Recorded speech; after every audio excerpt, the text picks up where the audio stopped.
Hello, everyone, and we are live for episode 49 of the Fitness Business Growth Podcast. I'm here with Paul. How are you, mate? I'm good. How are you doing? Good, man. I'm really excited for today's episode. We're going to talk about $100 million retention. Now, where this idea came around was there's two books, mate, one purple one, one blue one, that are very, very, very popular at the moment, and I am a massive fan of them. But there is the other side of that, which is $100 million retention, making sure the back door has been closed. So, Paul, if I met you at a party for the first time and you introduce yourself, who are you and what do you do? All right, cool. So, father of two, husband of one, and what I do is I basically help fitness business owners become better at their craft and therefore become more profitable over the long term, with the view of not being in the fitness industry for 1 to 2 years, but I'm talking 10 to 20. So I started off 20 years ago. I think it's 20th anniversary. It's either this year or next year, in Fitness First, in the old one-on-one subcontractor model, Yeah. good old days. Which one, One mate? person, Which Fitness First? North Ride. Mate, I was actually, you're not going to believe this. I talked myself into a sales manager job at Fitness First Chatswood when I shouldn't have been the sales manager in 2012. So, man, it's a very, very, very small world. Very, very close. I remember that place opened. Yeah. Um, What was your involvement like in Fitness First, mate? Because, like, I was there when they went from blue to red because everyone was sick of those fucking blue shirts. 7-day yeah, trial, 7-day trial, 7-day trial. I was there before. I left before that phase happened. I was there when they were in their really rapid expansion phase. So when they were going from like whatever clubs that all the way up to 100 gyms they had nationwide. So I was there when they had like their conferences, where they had their own like little mini Filex type thing. I actually won Trainer of the Year there twice, nationally, which is cool. Didn't do shit for my career, but it looked cool.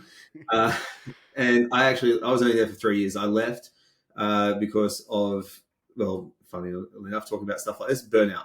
I was doing 60 to 70 sessions a week. I was very, very popular in the gym, but I couldn't maintain that volume of work for any longer without it was doing my head in, basically. So just to break it down so the audience knows, you were a subcontractor at Fitness First. And this is before boutique gyms, right? This is before you could open up a gym in a warehouse. Like you had to work in a commercial gym. So were you like paying a percentage of revenue to Fitness First or were you paying rent per week? What was your agreement at the time? And how did you feel about it?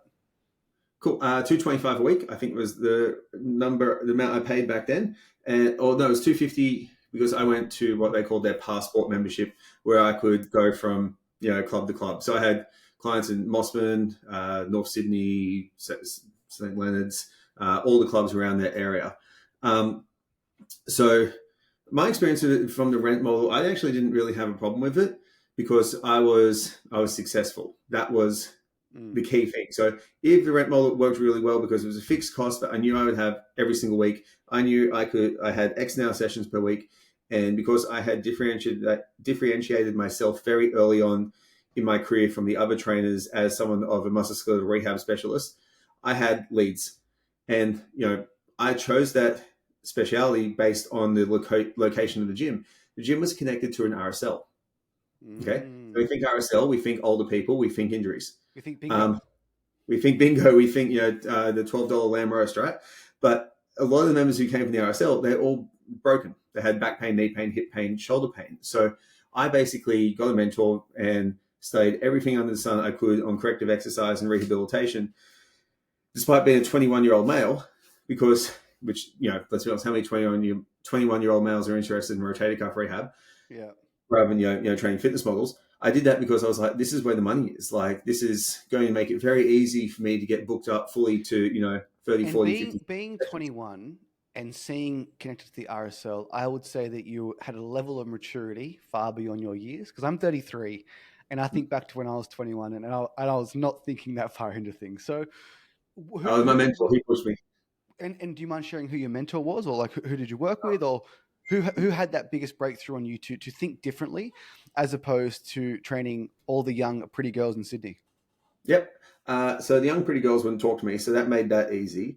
But with a mentor, his name's Gary Crozier. He was a 2001 International Trainer of the Year for PT on the net when that was like the really big education website. And he was a personal client and student of Paul Check. So I started working with Gary like before I started as a PT because I had a shoulder issue myself. I needed to sort it out. So I saw him, was blown away by what he could do for me because I had no idea what he was doing despite being qualified. And then I was very quickly, studying with Paul Check. I was a personal student of his, personal student of Charles Poliquin. So all those like early trendsetters. So Check taught me very early on to look at where you are and what the market is, and then off of that and differentiate myself from the other coaches there. So honestly, by the end of it was really smart. And it wasn't I just did what I was told. By the end of the first year, I was mentoring 12 other trainers within that club on how to do the same stuff that I did. So that was then the first time I started realizing, all right, cool. The business model here sucks. Like I'm just going to trade time for money until I die. So And then I was like, I how just do I want to scale? chime in there, mate, because I've discovered something the last 12 months since coaching gym owners. Being a one-on-one PT is often frowned upon, but you can make a fucking good living if you're willing to work.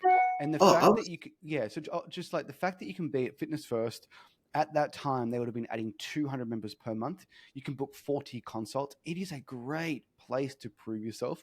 And I encourage everyone, hey, before you open a gym, just work in a gym for a couple of months. Because you know what? You may not like it and you may not want to sign a 3 to 5 year lease. yeah, absolutely. And you know what?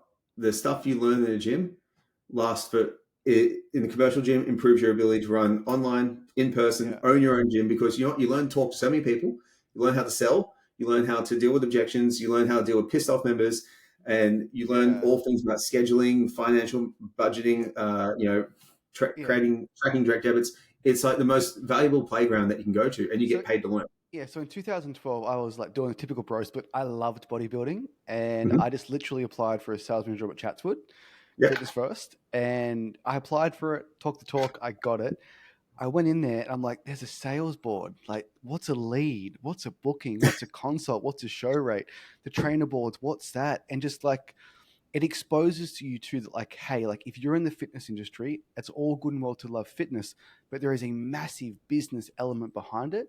And Mitch, my business partner, had the exact same experience at Fit and Fast at Charlestown. So like before we opened our gyms, we had that commercial experience. And I will say the Fitness First Sales training program was pretty good. Like it yeah. was good enough. I actually did. I was actually a consultant for. I didn't mention it. 1.5 months before I became PT. A membership consultant.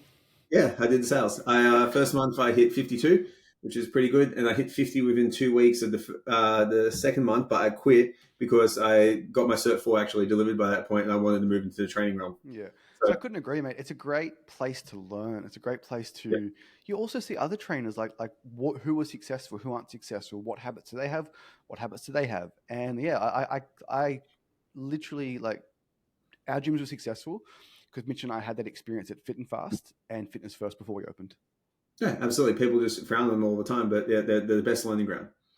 Okay, And and so you were Polican, you were Paul Check, you went deep into okay, I'm going to target a different segment of the audience, olders, injuries, they've got money. You identified it through your mentors, and then yep. you had 12 trainers working under you. Were you managing the trainers? Were you like selling session packs and they were delivering, or were you more So mentoring them to get them self booked?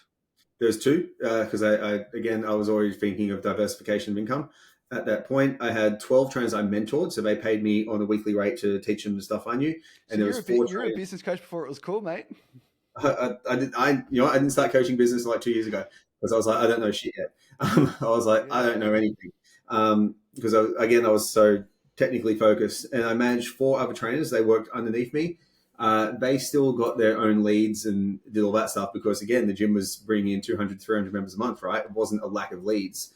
Um, my job was more to help them trial, convert, sell, and deliver. So with once they got up to a certain point, I kind of let them go in terms of cool. They're self-functioning units now. They know what they need to do, and we would just have our weekly coaching session where we learn how to get better, solve client problems, and they would just keep on bringing in money. So it was a good model back then. I know a lot of companies do it now as well. They put people into commercial gyms and have them training under their brand name. I was doing it while I was there because I wanted to have a degree of quality control, plus also all the programs and everything we were delivering via pieces of paper because we didn't have yeah, of smartphones and course, stuff no back then. trainer So eyes. it was a long, long time ago. And I guess like you being a technician at heart, is that fair to Yes. say? Like you love biomechanics, you love biology, you love optimizing human performance.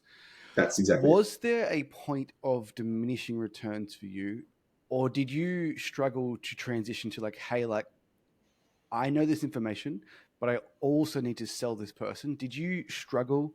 Because that's what I find, Paul. I find amazing technicians struggle with the sales process, and they start talking about thoracic rotation, thoracic extension, blood type. Like, Yep. just give it a rest, mate. Yep. Uh, yes, both unequivocally yes. So after about 12 years, I'm not clearly not stubborn at all. I realized that a lot of it was the information was great and all that kind of stuff, but I was spending a lot of time just talking at people rather than conversing with them and actually getting to facilitate change. So it was like, will you So Paul, change by me being smart? can you give me an example of when you were talking at someone? Because honestly, this is the number one thing that I find fit pros do when they talk about their modality, i.e., they love Pilates, they love CrossFit. So, can you give me an example of old Paul talking at someone and what that consult looked like Yeah, compared sure. to like how you've changed? It was a little smaller, but yeah, we can do that. So with old Paul, it was like, all right, cool. Steve, you've got uh, looking at your blood work and stuff like, you've got insulin resistance issues going on. That's going to cause ABC, but to fix that, we need to do DEF. And I would come up like, we're going to go for we're going to take berberine at night because that's going to improve insulin sensitivity by increasing number of receptor sites. You have more receptor sites when you eat carbohydrates. More of those carbs are going to be delivered to the liver, the skeletal muscle, and the brain rather than being stored as fat. So the fat has an unlimited storage capacity. And I he's would like, love to see the look on Steve's face. Steve was like, what the fuck are you talking about, Paul? And then because we had quite, at that point I was running a semi-private training facility and we had like a decent amount of members. And I was like, our training's really good. Everyone's getting really strong. Everyone's injury free, but the body composition stuff is not where I want it to be. What is going on? And clients are just, I'm like, what are you doing for your food? Like, just let's break it down. Talk to me. And they didn't really understand what they were meant to be doing. And I was like, the first thought I had was like, they're stupid, right? Because I was young, arrogant, and I was like, wait a minute, these people can afford to pay me. They're driving nice cars. They're working for companies getting paid a lot of money, etc. Maybe I'm stupid. Maybe I'm not communicating in a way that allows them to change and facilitates change in terms of what their life is, and what they need to fit into their day. Like talking to a mum with 3 kids to implement 10-minute walks post every meal to improve insulin sensitivity because she's on the verge of type 2 diabetes is a stupid strategy because she's never going to do it. So, and also talking to someone Did that frustrate you because you have such high standards of your own health? Like you almost couldn't understand. Like, do you not even care? Yes, which again was a cognitive bias of mine and something that I was overlooking, personally as a personal deficit, and I was projecting it onto the clients.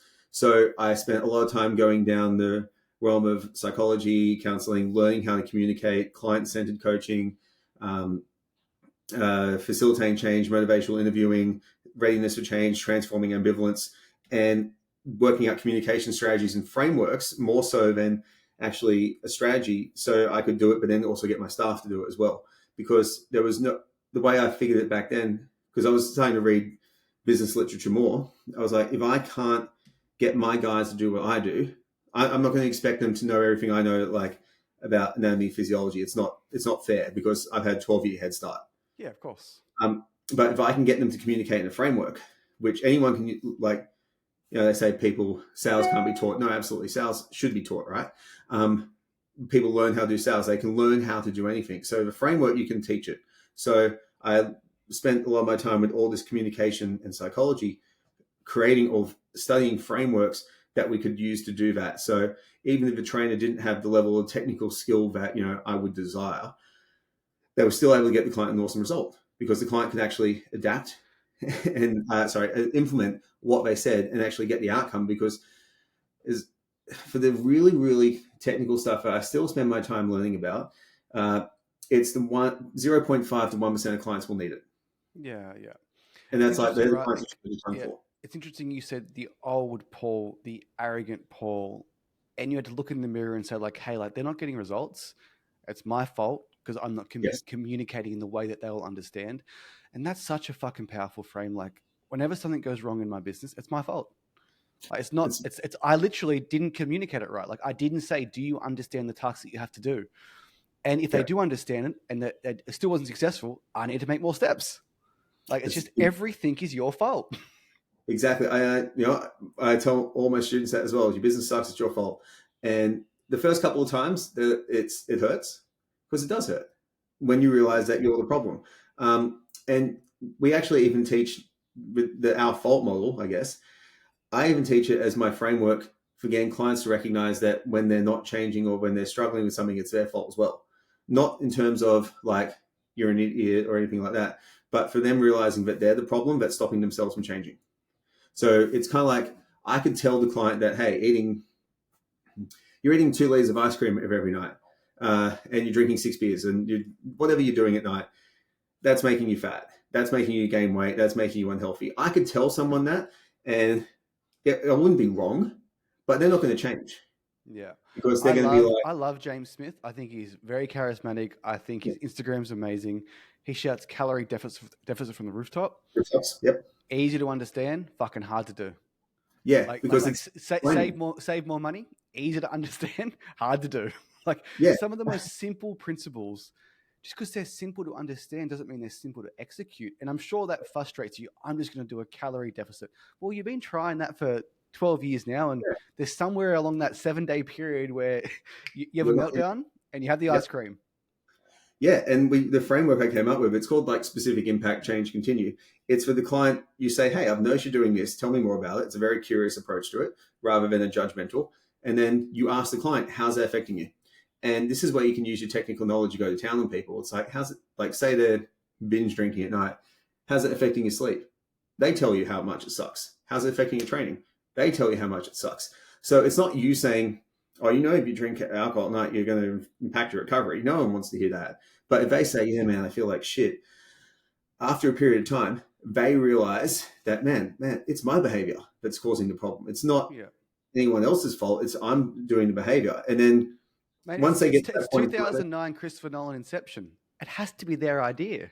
Yeah, exactly. Take, right? That's exactly what it is. So at the end of it, you ask them, do you want to change or continue? And it's their idea to change. Some people want to continue, and that's cool. Like it might be serving a bigger psychological need.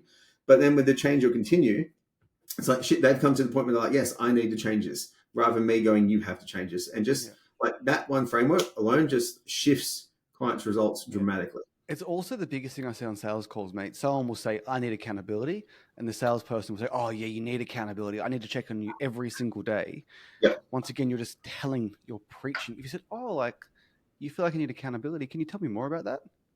And they will say, I failed in the past. I failed in the past. Like, day 4, I fall off. I go on holiday. I don't come back into it. Like, they need to tell you the issue. Like, it's so like I still struggle with it today. I'm like, shut the fuck up. Like, just like, shh. Like, short, clipped, vague questions, and just let them expand. Yep.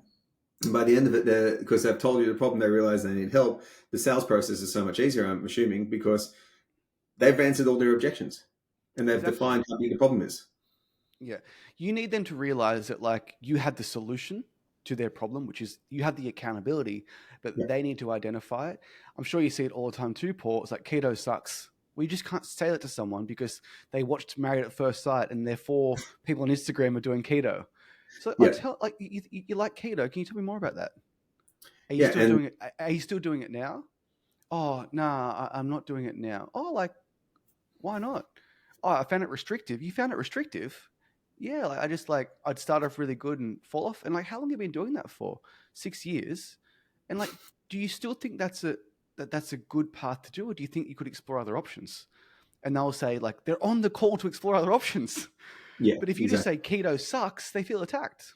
Yep. As soon as someone feels attacked, they shut down. Their frontal cortex goes, no, I'm not going to engage in any productive discourse, and you're not going to get anything out of them.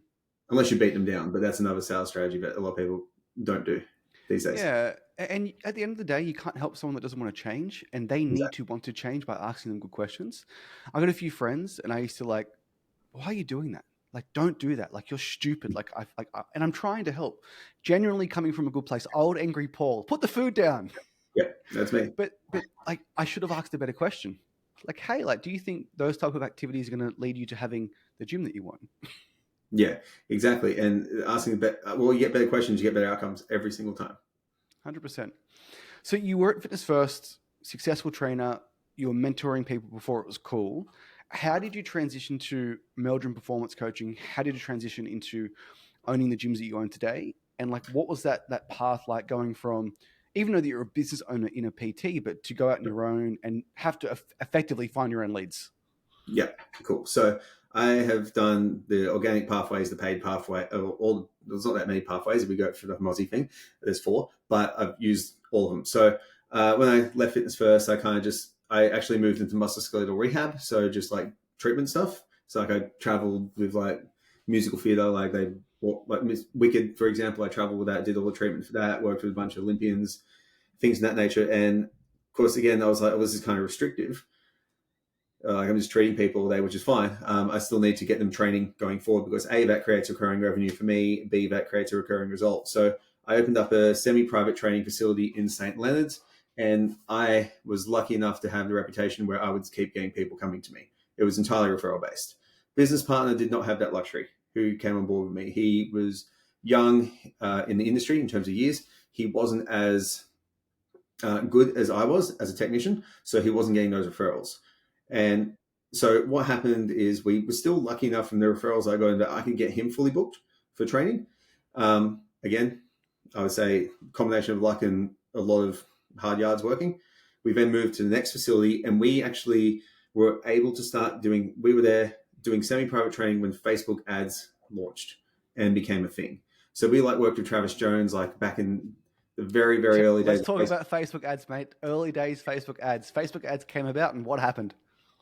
Leads poured in. It was just so easy. You could just talk whatever smack you wanted on your headline.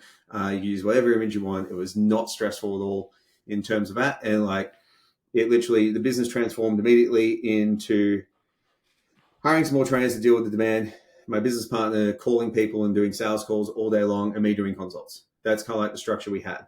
And we were able to take our facility and expand within 1 year of Facebook ads coming up. We moved into a 700 square meter facility in Crow's Nest.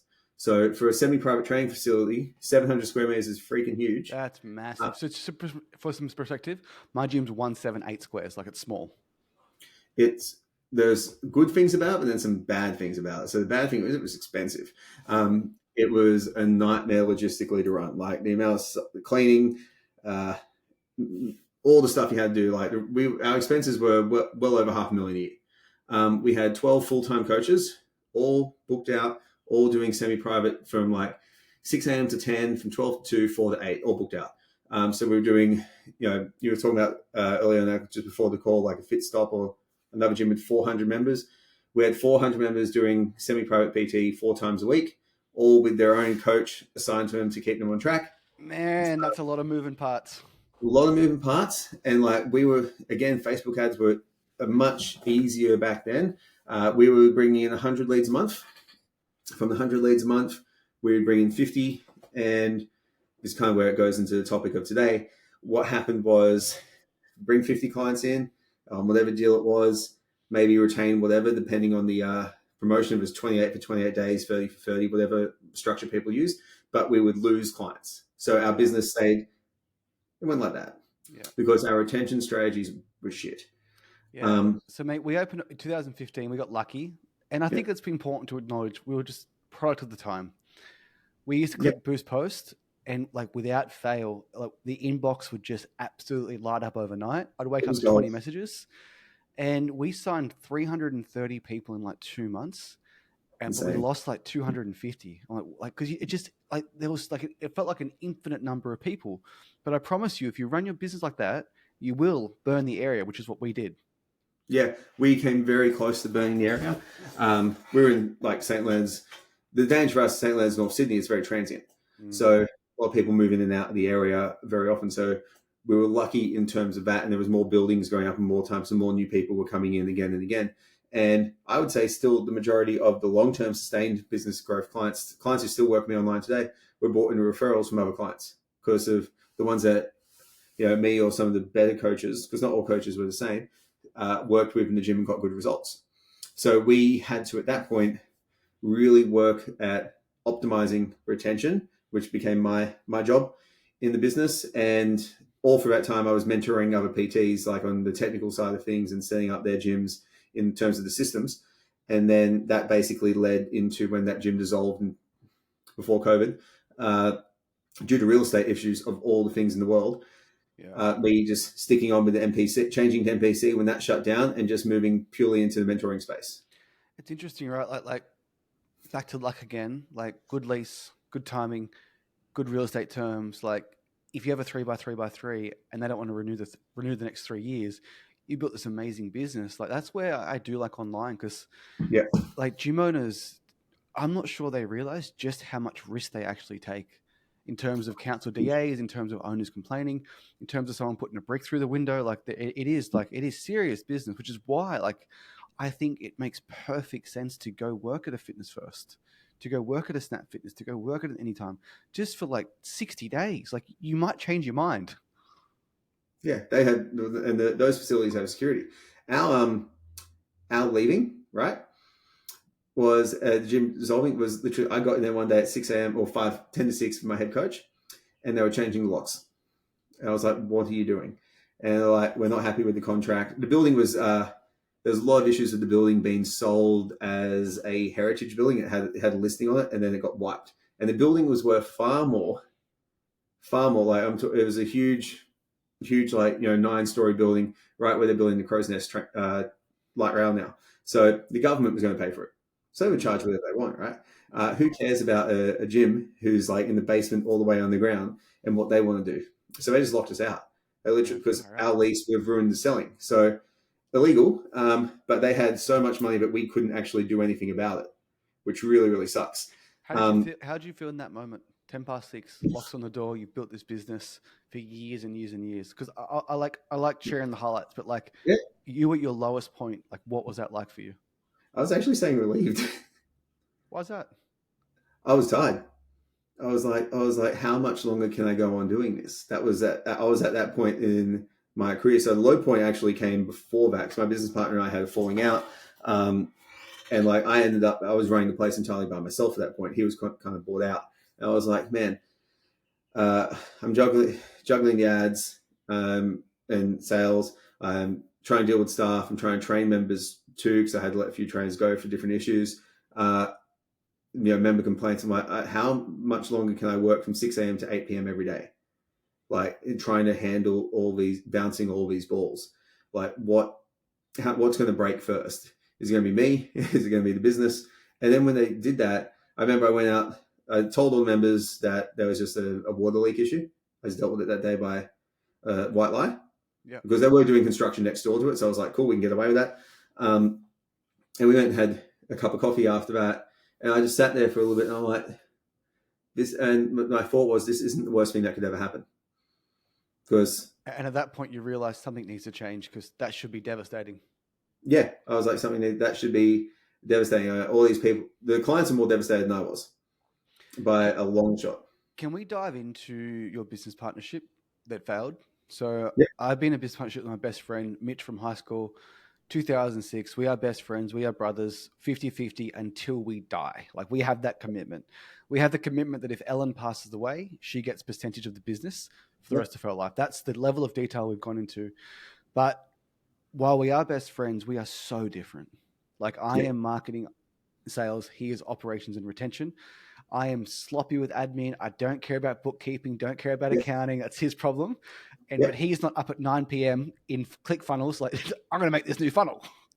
So like, I really do feel that we complement each other's strengths and weaknesses. Like what actually happened? And in hindsight, was it a communication thing? Was it just not the right person? Like, how do you feel about it? Cool. So just to be clear, we're friends now, me and the guy. Like we're cool.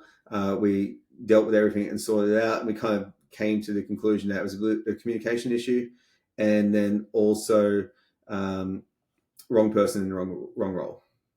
So I was very similar to you. I didn't care about the marketing, for example. I didn't care because I always got referrals. Like for me, spoiled by opportunity, I guess. I always got referrals, and I didn't understand all that. I didn't understand. I didn't put as much emphasis on it, because I was like, if we do a good job and we do this and stick to our guns, we will be okay, because we were okay when we did that. Like we got by. We didn't get by. We were actually successful. He wanted to grow at a very faster rate and kind of got sucked into some less than ideal marketing strategies, or not marketing, like sales stuff at a time where he'd promised things that we couldn't deliver. Okay. And a lot of time, because he had put this amount of pressure on himself to succeed at this really high level, like, you know, you need to be a 7-figure business, it needs to be an 8-figure business, it needs to do all this stuff. There was a whole bunch of shoulds that he was always aiming for, where he would bring people in and I'm having to be doing a consult, for example, and they're like, so are you going to do this? I'm like, absolutely fucking not. Like, this is not what we're offering. Like, no, I'm not going to train you one-on-one 4 times a week for $150. Okay. So is it at grow at all costs? Grow at all costs. And I was like, no, grow. And I still preach this to my students today. It's grow sustainably. Because if you burn your market, if you burn your audience, it's a terrible idea, but it also burns you out. So he got to the point, because he was so stressed out about it, like it was causing him, you know, mental health issues. Not like anything terrible, but like he was so anxious and so stressed out all the time, and just, you know, short temper. He wouldn't have been dealing with cancellations that well either. Oh, we got a cancellation. He was not a happy person. Even the fluctuations in direct debit week to week were stressful for him, and we had clients of fortnightly payments. So I'm like, it's like weight averages. You don't care about one measurement. You care about the overall sum over the course of a month, week, year. So if you were the steady Eddie, you were just like, you were calm, you were relaxed, you were long-term focused, he was short-term focused. It was a communication issue. Like, did you guys, so like Mitch and I, we have a daily meeting for half an hour, and it's like, we air our grievances. Like, and what I mean by airing of grievances, like, hey, like, I don't like the way you did that. Yeah. But like, if I let that go for 7 days, when he comes over for dinner with his beautiful partner Kate and his son Darby, in the back of my mind, I'm thinking like, I'm still pissed off about that. Yeah. Like, it almost ruins the relationship. Yeah. We didn't communicate enough, and I think it went 2 ways. It absolutely went 2 ways. It was my fault and his fault in this thing. I didn't communicate a lot of the things that he did that I didn't like and agree with, because I was like, I can't be bothered dealing with him getting the shits and losing his temper and then losing an hour, 2 hours to this event, or losing his productivity for sales. And I don't think he aired a lot of grievances with me, because I started out as his mentor.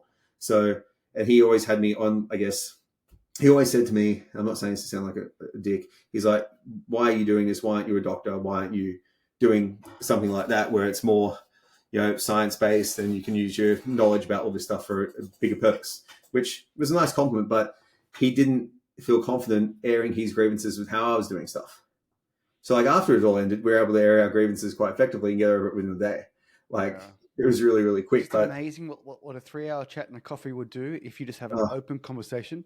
And with Mitch and I, it is just the deepest level of respect.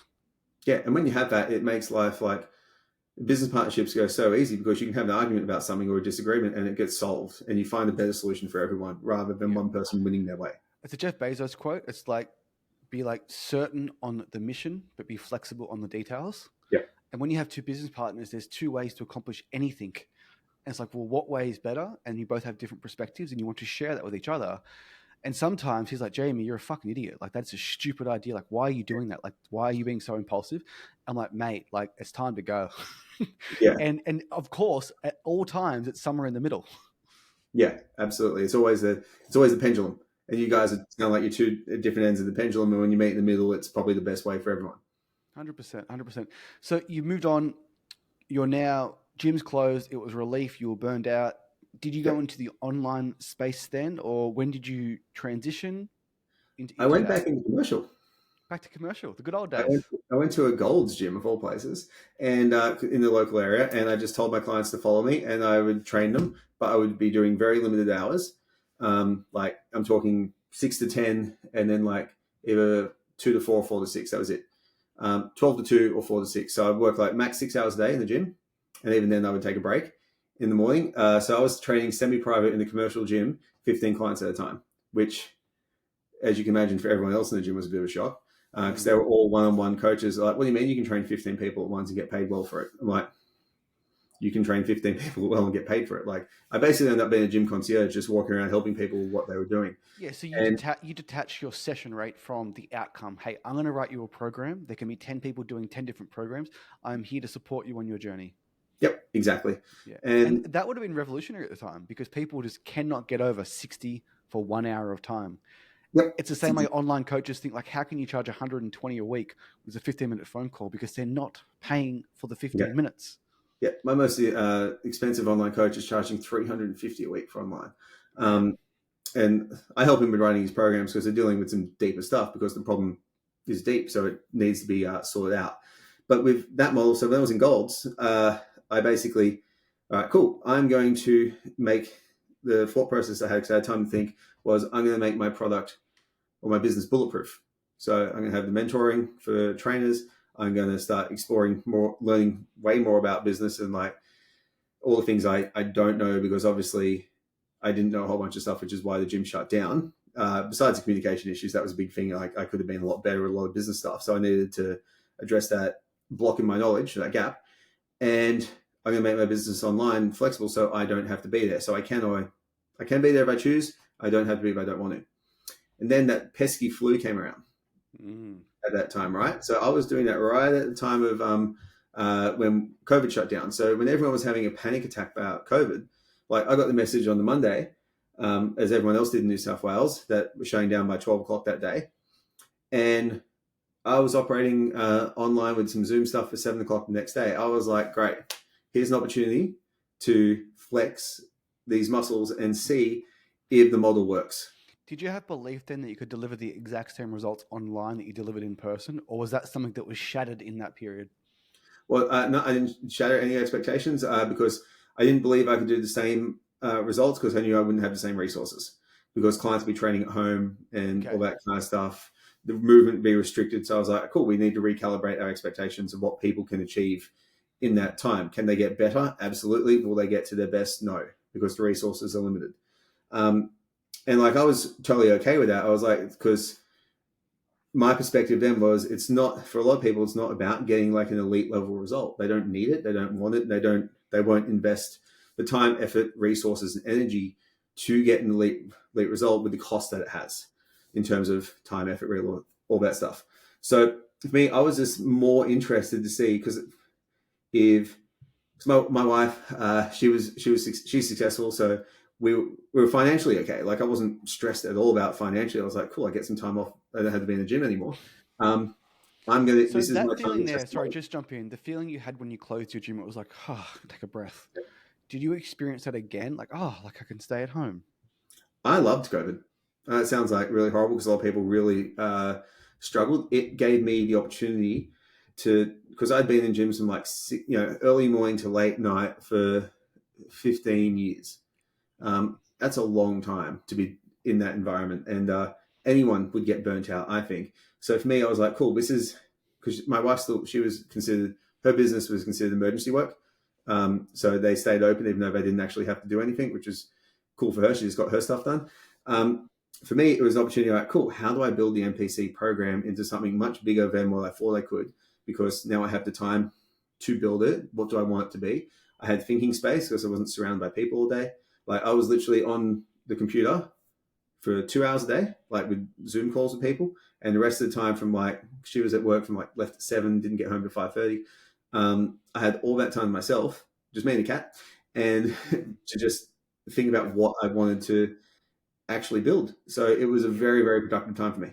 Yeah, I jump in a sauna 3 times a week, and you could probably tell me the benefits. I don't really care. The fact is, it's too hot in there for my phone. So, like, Yeah, I'm just I sit there with my thoughts. Like, yeah, it's actually hard to to be completely alone and just think yeah, through things. yeah. And I got that for the entire COVID time frame. Totally, except for weekends, but like, yeah, totally learned. So I used that as an opportunity to learn as much as I could about business as a concept in itself and all the strategies that work outside. How do they apply to fitness? How does the fitness industry change? Like the demands of it change any of those business structures or things that work for other people? And just to really invest as much time in creating the best product that I could to stop personal trainers to get the results that I would get with people, but also to avoid the problems that I experience personally. So the percentage of your business now, Paul, if you don't mind me asking, like what percentage is it of you still training clients, as in you're on the tools helping people get amazing results versus you're coaching other PTs to be just as good as you as a technician to deliver those results? I can tell you the exact figures. I have no qualms about that. I'm doing my last in-person training session on the 16th December. Man, is that exciting? Yeah, I'm happy with it. Like, yeah, I'll still do some occasionally, but it'll be like my last scheduled weekly appointment because we have a little garage gym, and I did it to keep the tool sharp, and just to help these people out for this year who they still wanted it. And it was kind of like that. It's not Plan B, but it's like, cool. This is just a little bit of extra cash just in case. And can I share with you my deepest fear, mate? Yeah. So I haven't run a session at our gym since like January 2021. Yeah. And like there is a chance in February the stars are going to align, everyone's going to be away, and I have to walk back into the gym like, who are you? Where have you been? I'm demonstrating burpees. We got two. We got one in Newcastle, one in Adamstown, one at Cardiff. So it's like a group program, but like it was my entire life. I would have run 20,000 group sessions, and now I'm still terrified. It'll come back like the first 5 minutes you feel awkward as shit, and then it'll come back. Yeah, and you'll be like right back in the groove. So there's that. Online training, I literally would maybe spend, because I've automated a bunch of it and outsourced it, I might spend an hour or two a week at most on it, like very little time. Most of the time I'll do something to improve the customer experience from a retention point of view. I work on the product rather than with the product, because my wife now takes care of a lot of the check-ins, so I don't have to do any of that. Awesome. And student delivery, I do 5 1-hour calls a week, and I do maybe 3 one-on-one calls, and then the rest of the time is working on. So I want to go into student delivery. So just so I'm super clear, because I actually just don't know, and I like going on these journeys without getting to know you beforehand. So you have a coaching program. Is it for personal trainers? Is it for gym owners? And like, what is the goal when someone comes into your program? And like, is there a 12-week plan? Like, someone starts at point A to point Z. What do you want them to leave with? Yep. Cool. So step 1, they come in the program from whichever source they get. So whether it's from an organic lead or referral, whatever it is. And the first thing we do is we onboard them immediately, where we have it done digitally, like repeatable. And then we also book in a call with me, and we have someone speak to my EA who takes them through like all the, the logins and all that kind of stuff, right? The call with me is to figure out, before they do that, they have to do a business audit. And the business audit is just to find out where they are in terms of what systems they have for their business, how much they know about business, and all these other questions where I can see how many things we need to do on day one. Because, for example, if they haven't got any idea of a business plan, we kind of need to look at that. Like, they've got no idea what they're doing. They've got no clients. We need to solve some problems, get them some wins. The initial call with me is for me to get to know the student, to find out what they want to achieve out of the fitness industry, what their general level of knowledge is, and where their weak links are. And from there, we give them a whole bunch of resources. So programs, check-in forms, habit stuff, nutrition coaching tools, a whole bunch of tools that are kind of like, they're able to actually start delivering work. Yeah. So they can... So I'll share my experience, mate. In COVID, it's when I signed up with AG and AP for Systems by Design. I'm a marketer by nature. We grew our online business to close to 100 members really quickly, and I built myself an online prison. Like, I actually wasn't ready to fulfill that many clients. I wasn't ready to deliver. It got to the point where I was doing either a check-in call or a sales call. And if you've watched my profile for a while, mate, you know which one I was taking. Yeah, and it's actually it's a weird thing, right? Like, you can have the online business of your dreams, but like, you hear that online coaches get burned out because nothing is repeatable. Like, nothing. Yeah. Like, can you reset my Trainerized password, mate? You can do it yourself. Just like follow these steps. Yeah, I have like nearly everything documented, or like a VA on hand to be able to deal with those issues, because it makes my life easier. So once they have that initial call with me, I make them watch a video that goes for an hour and a half, and it's about making their first 90-day plan. And it's basically with my students in the group stuff every quarter. So we'll do one in 3-4 weeks now. We do a 90-day plan on what they need to do. And as I go, because I know each student to an extent, and they've done work, and I see their KPIs and I see what they're wanting to do. Like, we have a whole bunch of data points that we measure for them, or we give them feedback on each week. I want to make sure that for each 90-day plan, we put people in the right direction. So they focus on what matters now, and it sets them up for future success, so they don't have a problem where they can't deliver the service. So the majority of guys in the last 90-day call, it was figuring out, all right, cool, what programs do you need to put into your product? What nutrition stuff do you need? What are the deliverables you need to do to then actually deliver your service? Because a lot of them are coming to me and they've been working in a gym or whatever it is, and they're like, I want to deliver an online program. I'm like, what do you have? And they're like, nothing. I'm like, cool. Well, before we market, so you don't screw up your leads, you don't piss off customers, maybe let's build a product. So Because you know what? your typical avatar is a one-on-one trainer. They've had probably some success in the gym, Yep. and they want to transition to going online, as Correct. you discovered, just to have some more freedom and to get off split shifts effectively. Yeah, basically that's it. And then like I still work with gym owners, but it's not as frequent. And I work with in-person trainers who want to maximize that space by having more trainers underneath them. But the online is probably 70% of the market.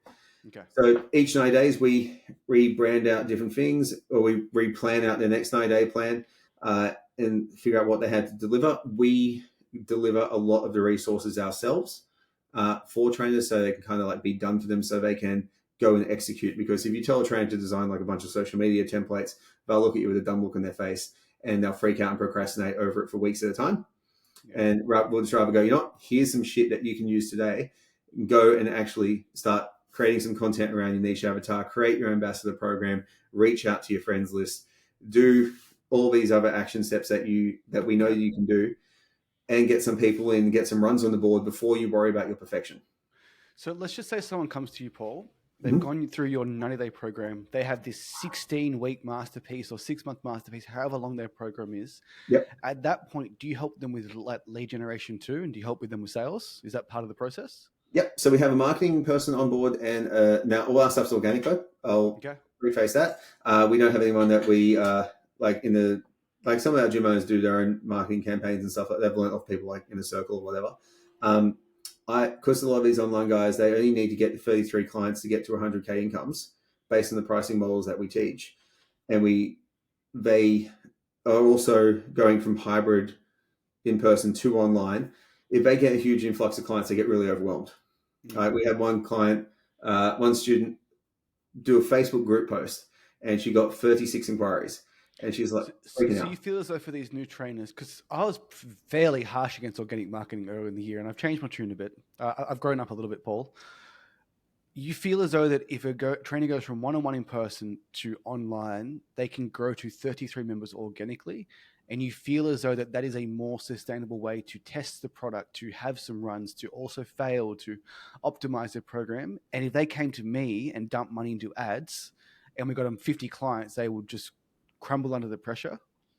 No, for some, I would say go dump money if they have the resource.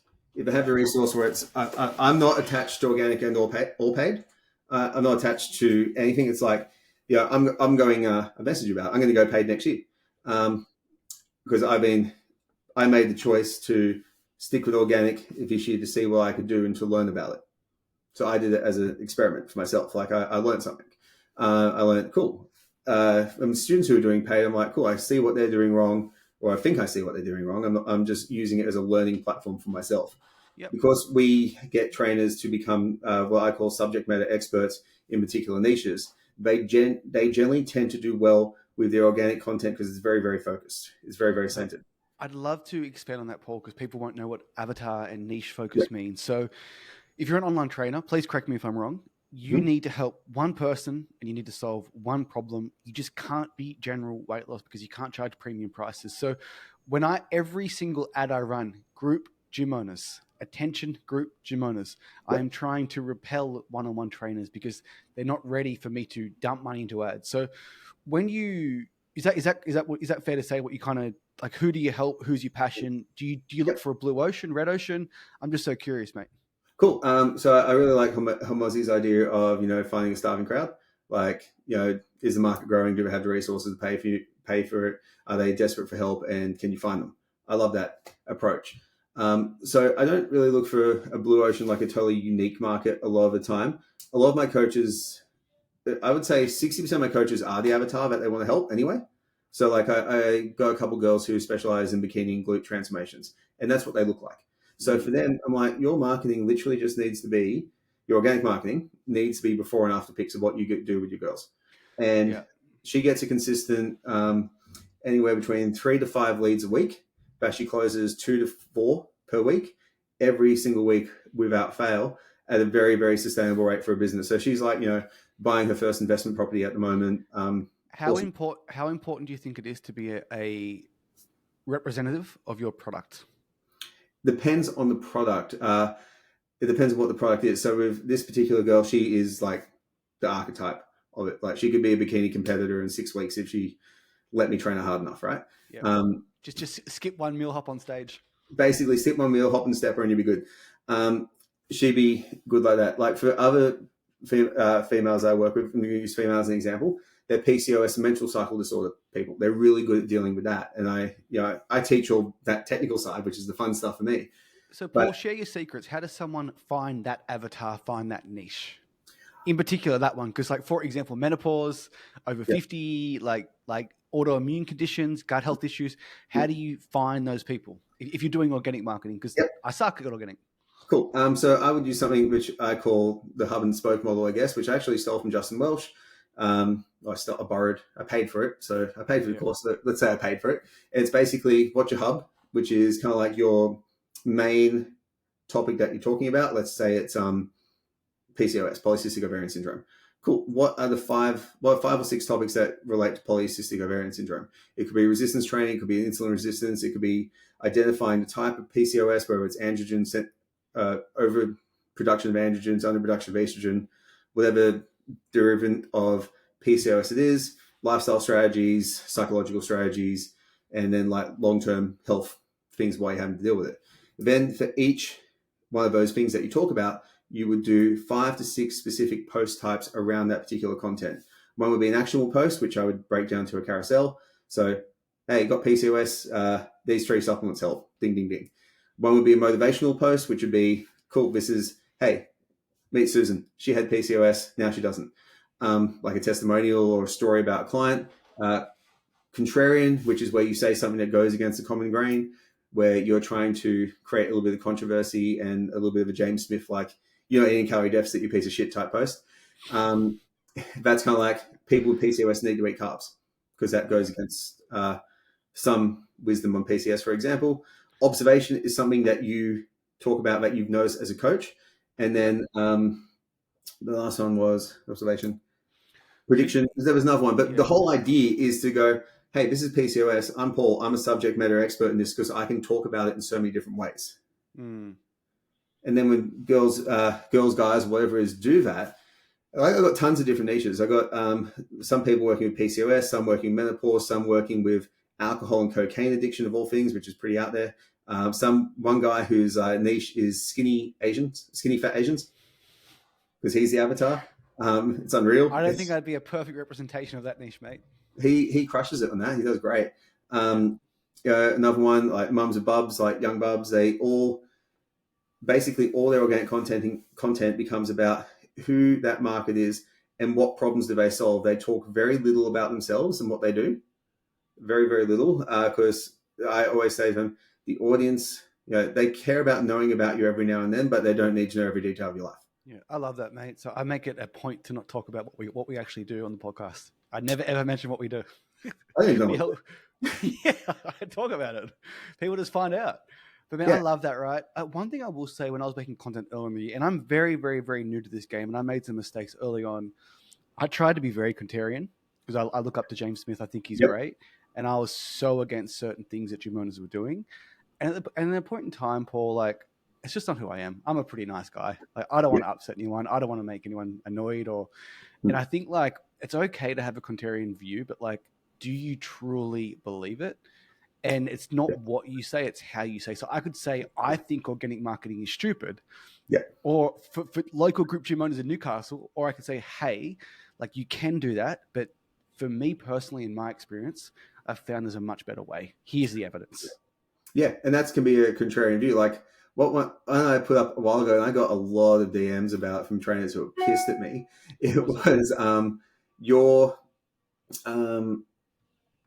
retention. If your retention sucks, it's not because of your lack of systems, it's because your product shit. And a lot of people got pissed off at me about that because they were like, oh, I'm saying that they're shit at their job. And a lot of the time I was like, no, the actual point of the post is you're not shit at your job. I don't think you're shit. I think you're just delivering the wrong thing to the wrong person. So the actual caption explored, like, if you're dealing with general population clients and you're giving them macro splits and they don't understand that, that's the reason why your retention's shit, because the actual information is correct. It's Wrong old Paul person. prescribing berberine. Yeah, exactly. Yeah, yeah. It's a lot of the protocols that people use are great protocols, but they're just applying it to the wrong person at the right time.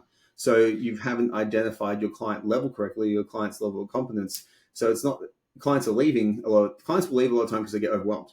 So They won't leave because yeah. they hate you, because they're not. So They feel like they're not succeeding. So in regards to $100 million retention, getting them world-class results, being a world-class practitioner, having a world-class product, ensuring that like the product you are delivering is for the right person, the right avatar, that's half the battle. Yep. I will challenge you on one thing in what I've seen from the group fitness industry. Mm-hmm. What do you say to someone like myself who says, I think community is more important than results? It's a good. Again, it would depend on your avatar.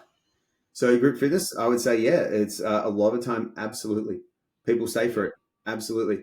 If I was training elite level bodybuilders or physique competitors, if they're staying for the community, they're not elite level bodybuilders competitors. So it It's depends on so the interesting, avatar. right? Because I think you need to be really careful who you listen to. Yeah. If you're in a group gym, I'm telling you, community is important. Oh, If you absolutely. want to train elite level athletes, don't fucking listen to me. Listen to Paul. And You're I right, though. literally, yeah. And I find that like, because there's so many people with opinions and you see the same people comment on 25 different posts. I listen to one man, Paul. Guess who it is? It's Alex Amosi. Yeah. I do not listen to any other type of business coach because, like, I get conflicting views, I get confused, I get anxious. Then all of a sudden, I'm building a funnel, doing retention, doing community, doing results, prescribing berberine. Yeah. And before you know it, I get nothing done.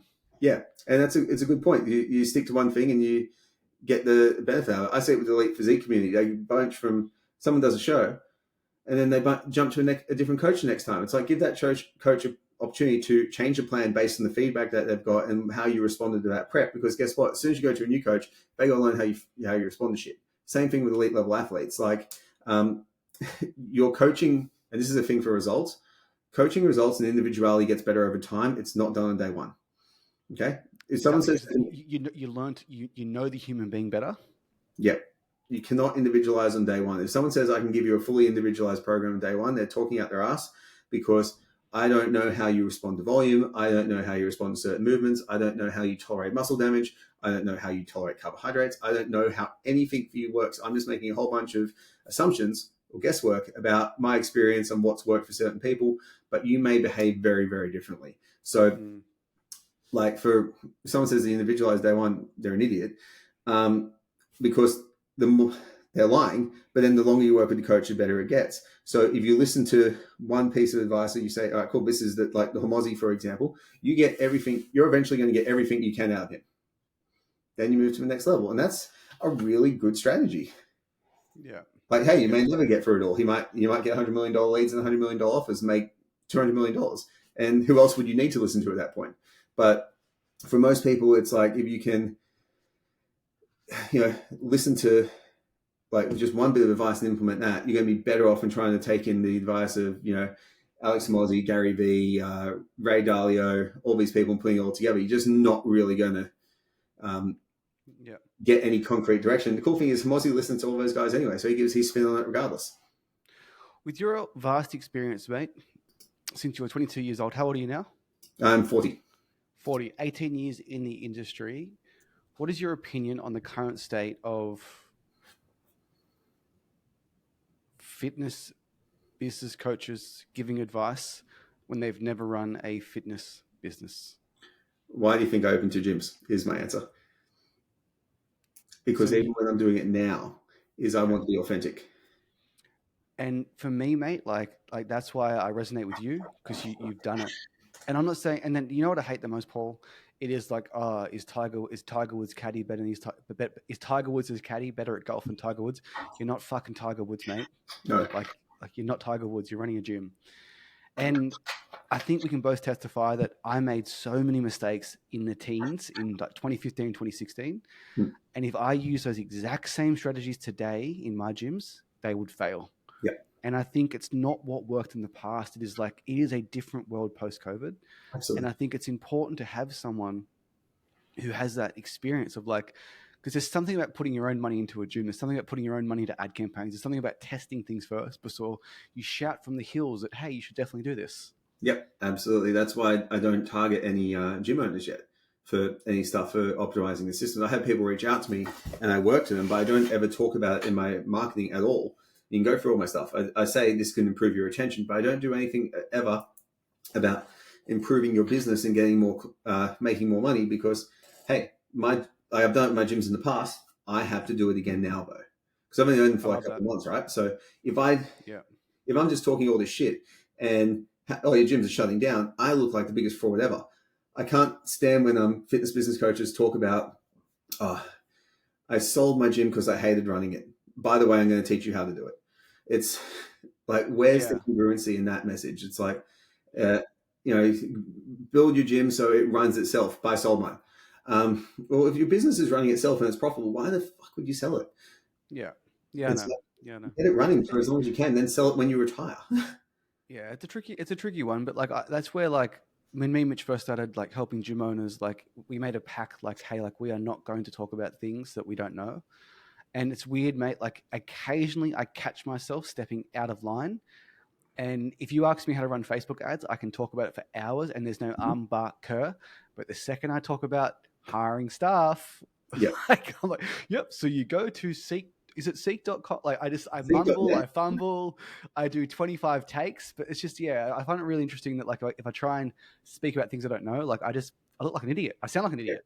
And that's why I don't talk about, you'll never see me, or not yet, never say never. I don't ever talk about paid advertising because I'm nowhere near an expert in it. I leave it to people like yourself who are far, far better than I am. What is the future of Meldrum Performance Coaching, and what do you want it to look like in 2024 and beyond? Cool. So next year, actually in January, the second week, I'm doing my first ever international tour, which is cool.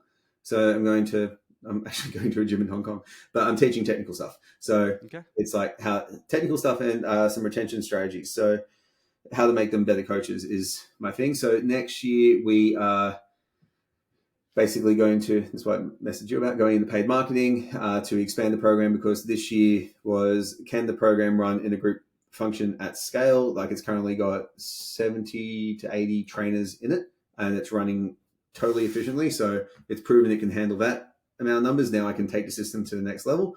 So it's to grow that business to its next stage. And we've also got corporate agreements with the biggest gym chain in Australia and either the biggest or second business RTO in Australia. So hopefully becoming their preferred partners, basically. So it's looking at growing Meldrum Performance Coaching to the next level like that, and then more international lecturing on the technical side of things. An international lecturer from working at Northride at Fitness First. Yeah, that's old angry Paul. Yeah, that's what old angry Paul wanted to do, but old angry Paul did not have the skill set to do that. What's one question I should have asked you that I didn't ask you? I think you did quite well, so I'm very happy with it. Oh, thanks, Matt. I appreciate it. Yeah. Is there any? I'll change that question because I want this question. What is one misconception about being a successful personal trainer that you see every single day? It's not about you. So I'll always come back to it. It's not about you. A lot of trainers, they think it's all about them. It's about how you make the client feel. If the client feels good. No, if you make every client feel good, your business works. Awesome. Well, mate, we've run late. Sorry to help you out. I just was engrossed in this conversation, mate. I really, really appreciate your time. No problem. And I hope people found value for that, because retention, results, community, it all matters. And you will burn through the area. You will run out of people. And reputation, you cannot outmarket a bad reputation. That is absolutely true. I agree with that 100%. Thanks for your time, Paul. Appreciate it. Take care. Are you there, mate? Yeah. Cool.